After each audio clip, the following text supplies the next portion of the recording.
ભગવાનનો ફોટો. સાંભળવા જેવી મસ્ત મજાની વાત. એક દાદા વડોદરાથી મુંબઈ ટ્રેનમાં બેઠા. બધા મુસાફરો પણ પોતપોતાની જગ્યાએ ગોઠવાઈ ગયા. દાદાનું પેકેટ ટ્રેનમાં પડી ગયું એટલે ગોતતા હતા. બરોબર ઈશ્વર ઈચ્છાથી ટીટીના હાથમાં જ એ પેકેટ આવ્યું. એટલે ટીટી પણ ભલો માણસ, એને કહ્યું, મુસાફરો કોઈનું પાકીટ ખોવાનું છે. ઘણા ઊભા થયા. ત્યારે ઓલા ટીટી કહે છે કે તમે નિશાન આપો. કેટલાય કે મારા પાકીટમાં પૈસા હતા. કે પાકીટમાં પૈસા જ હોય ને, બીજું શું હોય? કેટલા હતા? કે એ ખબર નથી. આ રીતે કોક કે મારા પાકીટમાં મારા પત્નીનો ફોટો હતો, કોક કે મારા પરિવારનો ફોટો હતો, કોક કે મારું એમાં આધાર કાર્ડ હતું. છેવટ એક વડીલ ઊભા થયા. એ કે મારું પાકીટ એક ખોવાનું. શું હતું? તો કે એમાં એક 500ની નોટ છે, એક 100ની નોટ છે અને એક શ્રી કૃષ્ણ ભગવાનનો ફોટો છે. એટલે આ જોઈ અને ટીટી કીધું, ઓલ રાઈટ, બરાબર, તમે જ, આ તમારું જ પાકીટ છે.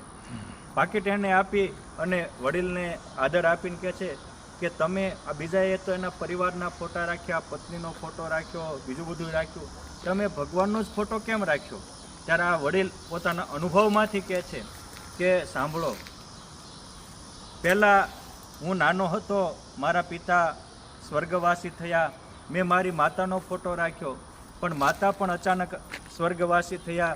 હું ફ્રેન્ડ સર્કલમાં મોટો થયો, ફ્રેન્ડનો ફોટો રાખતો હતો, પણ લગ્ન થયા, ફ્રેન્ડ સર્કલ વિખાઈ ગયું. પછી મેં મારી પત્નીનો ફોટો રાખ્યો, પત્ની પણ મને છોડીને ચાલી ગઈ.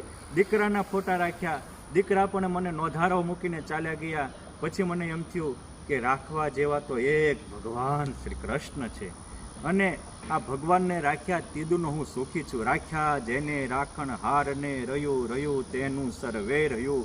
ભૂલો સ્મૃતિ ભગવાનની જ્ઞાન ગયું તેને સર્વે ગયું. મેં ભગવાનને રાખ્યા એટલે હું સુખી છું. આ દુનિયામાં ભગવાન સિવાય આપણું કોઈ નથી. ત્યારે ઓલા ટીટીને પણ સમજાઈ ગયું. અને ટ્રેન જ્યાં સ્ટેશનમાં ઊભી રહી ત્યારે એને પણ પોતાના પાકીટમાં પરમાત્માનો ફોટો રાખવાનું શરૂ કર્યું. યાદ રાખો, જ્યારે અંતકાળના બેલી આ દુનિયામાં ભગવાન કે ભગવાનના સંત સિવાય કોઈ નથી. તુલસીદાસજી કહે છે કે સંત સગા હરિજન સગા अंत समय में राम तुलसी यह संसार में तीनों ठोर विश्राम. અને બાકી તો સુરપુર નરપુર નાગપુર तीनों में सुख नहीं सुख हरि के चरण में का संतन के मही. આપણે પણ પરમાત્માને હૃદયમાં રાખી